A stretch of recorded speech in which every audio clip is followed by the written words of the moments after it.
Diego Costa, the great wall of Portugal. গতকাল্লা Diego Costa যদি এভাবে একের পর এক টানা তিনটা পেনাল্টি যদি সেভ না করতো, পর্তুগাল ফ্যানদের কপালে কিন্তু শনি আসছিল। এমনিতে আমার প্রিয় ফেভারিট ক্রিস্টিয়ানো রোনালদোর এই ইউরোপ সিজন ব্যাপক খরা যাইতেছে, গোল খরা।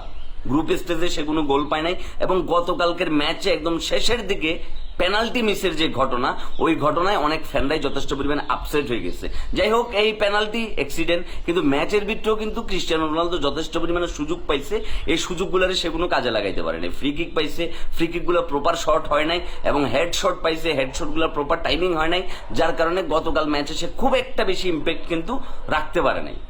তারপরও এন্ড অফ দ্য ডে আমরা ক্রিস্টিয়ানো রোনালদোর ফ্যান।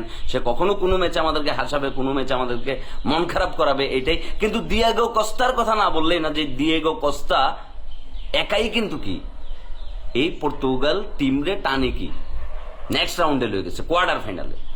দিয়েগো কস্তার যে কনফিডেন্স ছিল গতকালকের ম্যাচে, এবং যেভাবে করে সে গোলগুলো সেভ দিছে, তবে এর ভিতরে কিছু শট ছিল কিন্তু একটু কিছুটা উইক শট মনে হয়েছে আমার কাছে। কিন্তু তারপরও দিয়েগো কস্তা মানে ট্রাইব্রেকারের টাইমে প্রত্যেকটা গোলকিপার কিংবা প্রত্যেকটা প্লেয়ার কিন্তু যথেষ্ট পরিমাণে নার্ভাস থাকে, প্রেশার থাকে।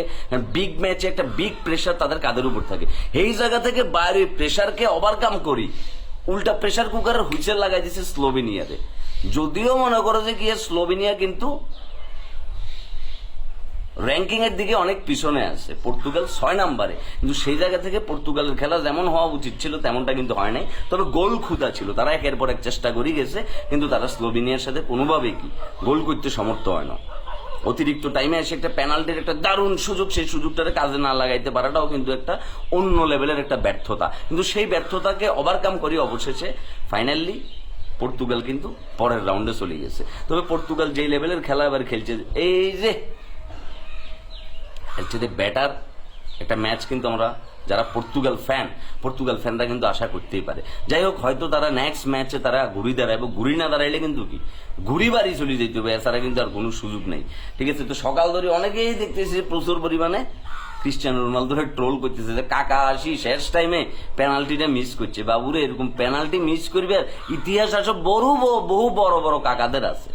বহু বড় বড় কাকারা বহুত বড় বড় ম্যাচে পেনাল্টি মিস করে ম্যাচ ফুটাই দিছে। এখানে তো যাই হোক, দিয়েগো কস্তা তো অ্যাটলিস্ট ম্যাচটার বাঁচায় নিয়ে এসছে। তবে এই জন্য দিয়েগো কস্তার প্রতি স্যালিউট। সে যেভাবে জান বাজি রাখি ম্যাচটারে বাইর করে নিয়ে আসছে, এটা আসলে শ্রদ্ধা। দিয়েগো কস্তা পুরো পর্তুগালরে বাঁচাই দিয়েছে। দিয়েগো কস্তা ইউরোপে পর্তুগাল টিমটারে টিকে রাখছে। দিয়েগো কস্তা বাঁচায় রাখছে হাজারো পর্তুগাল ফ্যানরে, যারা নেক্সট ম্যাচে আবারও টিভি সেটের সামনে বসবো, পর্তুগালের খেলা দেখবো। তবে কামব্যাক চ্যাম্প CR7, আমরা তোমার ভালোবাসি, তুমি কামব্যাক করো স্ট্রংলি। তবে আস্তে আস্তে বয়সের ছাপটা কিন্তু বোঝা যাইতেছে, কিন্তু তোমার ভিতর রাগ আছে, ক্ষোভ আছে, ওইটা গোল স্কোর করতে হবে। ওই ম্যাজিকটা, আগের যে অ্যাগ্রেসিভ যে ম্যাজিকটা, যে ড্রিবলিং, যে প্রত্যেকটা তোমার হচ্ছে এই যে ফ্রি কিকের শটগুলা, আমরা ওইটা দেখতে চাই। Comeback champ, love you CR7 and love you Diego Costa. Comment সেকশনে জানাও গতকালকের ম্যাচ নিয়ে তোমার মন্তব্য।